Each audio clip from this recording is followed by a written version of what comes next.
Hey guys, just out here in the field checking out the chickens at noon on a hot day, top off their waterers. And something I thought would be pretty interesting is to have a side-by-side comparison of pasture that has had chickens run over it already this year and pasture that has not, right here in the same field. So turn the camera around here and take a look. Just to give you an idea of what we've got going on here. This is a line of 9 pens here with 6.5-week-old birds, and that's a line of 3.5-week-old birds back there that have just come out to pasture. Up along here as we're scrolling over, this is ground that chickens have already run across this year that we'll look at in more detail in a minute. And over here to the left is ground that the chickens have not. We are about 2 days away from bringing the cows into this field to graze it back down. Maybe we'll do a little bit of a follow-on video then, but for now let's actually look at some of the forage. Okay, so just picking a random spot here on the ground that has not had chickens over it yet.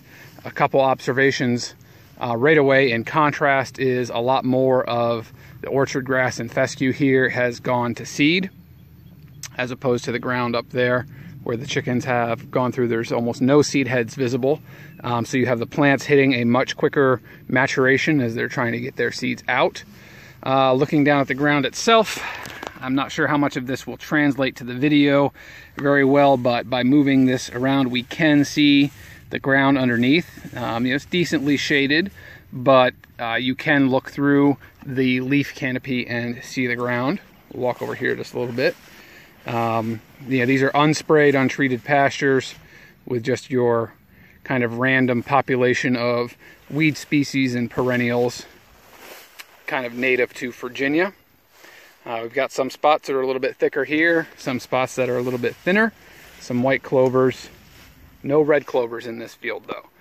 All right, so we'll walk up here and take a look at ground the chickens have run over.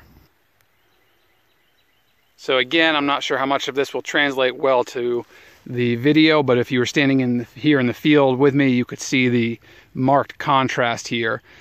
This line right here, we have had chickens on the first run of the year back in April, ran through here, and then kind of in the middle here was the second run.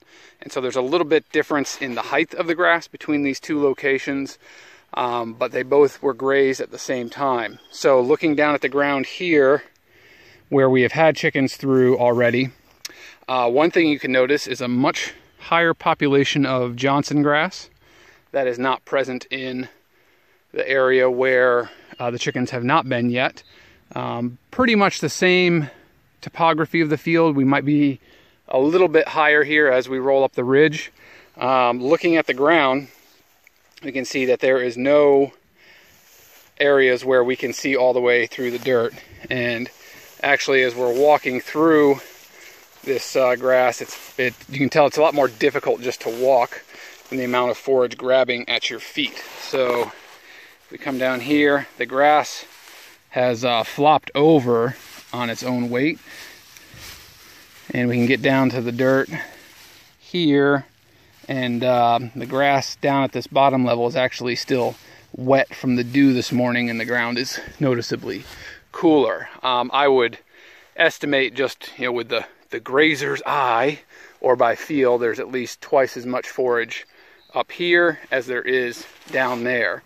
So I crunched a few numbers before making this video on chicken manure and the amount of nitrogen put down.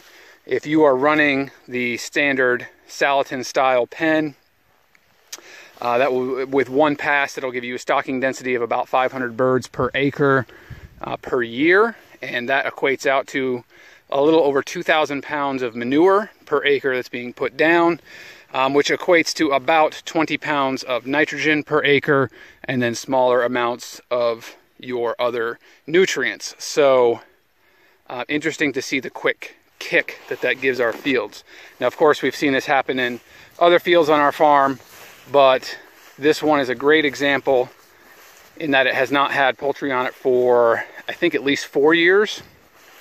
And you can see a marked difference between the forages from the areas where the chickens have not been, down along there, to up here where they have been. So pretty cool. We'll be bringing the cows in here in a few days, and we'll see which one they prefer. If past performances are any indication, they are going to go directly up to the grass that has had the poultry run over it already. So just a few observations on the pasture while we're out here watering some chickens. What's really cool about this is no machinery is required after the chickens are done to have this fertility on the soil. The chickens are pooping it straight in and taking care of business, I guess you could say. So I hope you enjoyed that little look at the pasture. Till next time, get after it.